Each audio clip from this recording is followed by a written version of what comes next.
promised you guys, some of you guys, a piggy update, and I wish I had better news to report than what I do. As you guys know, we went on vacation. Pig ran out while we were loading our van and turned back up Friday. I've only had Pig about a week and a half before he disappeared, and so I was really afraid that he wouldn't be able to find his way back. But he did, and he made his way back on Friday, and he was not neutered when I got him. And like I said, I only had him a week and a half, and I had intentions of neutering him when we got back from vacation. But when he turned back up, I was like, let's get you neutered today because I don't want you, you know, populating the county. So I called, and one of the vets that I had formerly worked for took him in immediately and neutered him that day. That was Friday. Saturday morning, I went and picked him up. Saturday afternoon, he was pretty quiet, pretty tired. Number one, he'd been in the hospital. Number two, he'd had surgery. Sunday, he didn't seem himself. He wasn't eating or drinking. We went to church, came back, and I knew something was wrong. He was circling to the left. He was so lethargic. He was almost lifeless. He had a lot of neurological things going on. And Dr. B, I texted him and told him what was going on, and he told me to bring him to the clinic, and he hospitalized him. He got him back to eating and drinking and run some tests. He was feline leukemia negative. He was feline FIV negative. I mean, there was a lot of things that he done to try to save him, to try to figure out what was going on, and we were not sure. But he got back to eating and drinking, so he felt he was capable of coming home. So brought him home. That was Tuesday afternoon. He seemed better. He just seemed really thirsty, but he was dehydrated when I found him. And so he was just staying at the water bowl, drinking. Wednesday, during the day, he was pretty quiet all day. I noticed he started circling to the left again really bad. I thought, you know, if he gets worse, Thursday I'm going to take him in to see Richard and see what happens. And yesterday evening, Wednesday evening, he started having seizures, grand mal seizures. He was foaming at the mouth, peeing on himself, pooping on himself, throwing up. He would come out of it. He was very disoriented. He acted like he couldn't feel his feet, like they were going numb, and he would kind of drag them. And he was staying in the water bowl, just constantly drinking. And I just knew something was not right. And I texted Richard and I told him, and he told me, you know, he started listing all the things it could be. And a lot of these things are hundreds of dollars worth of testing. And I mean,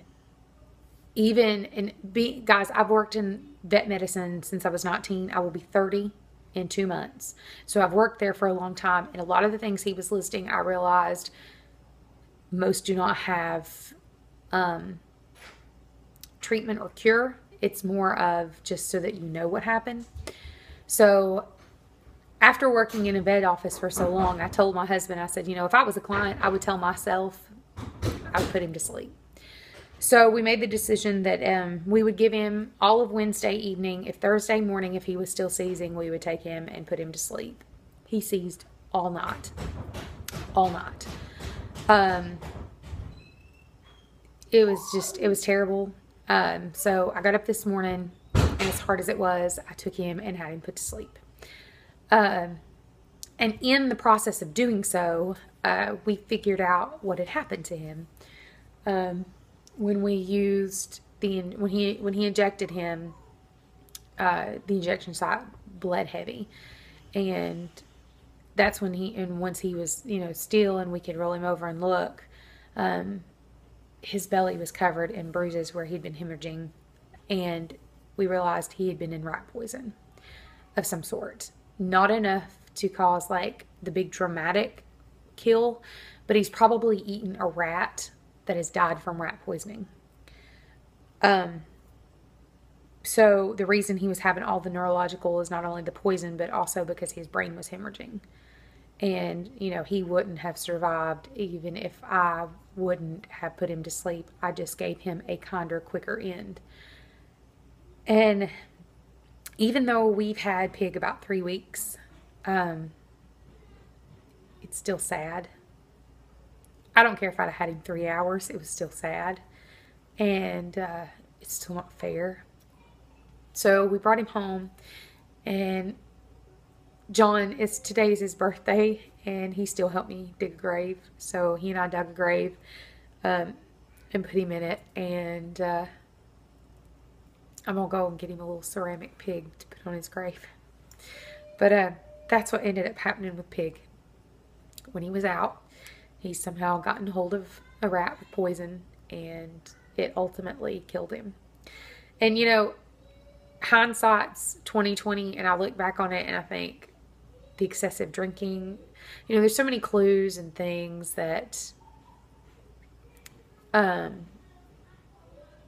should have seen, but you don't expect that. I assumed it was something to do with surgery, or, you know, he gotten some sort of infection, or maybe he was weak from being gone and not having enough to eat and drink, and then surgery just pushed him over.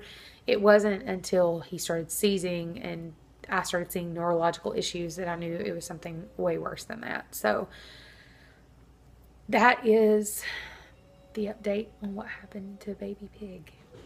And just a warning, guys, you know, if your animals are not acting right, you can take them to the vet, but you still may not be able to save them. It's just a tragic thing, but it's something that nobody can help. And it is what it is.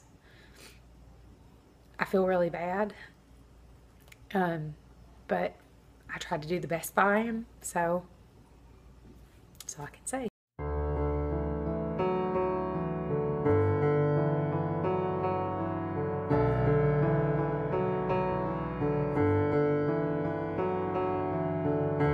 When did it go wrong? I will never know.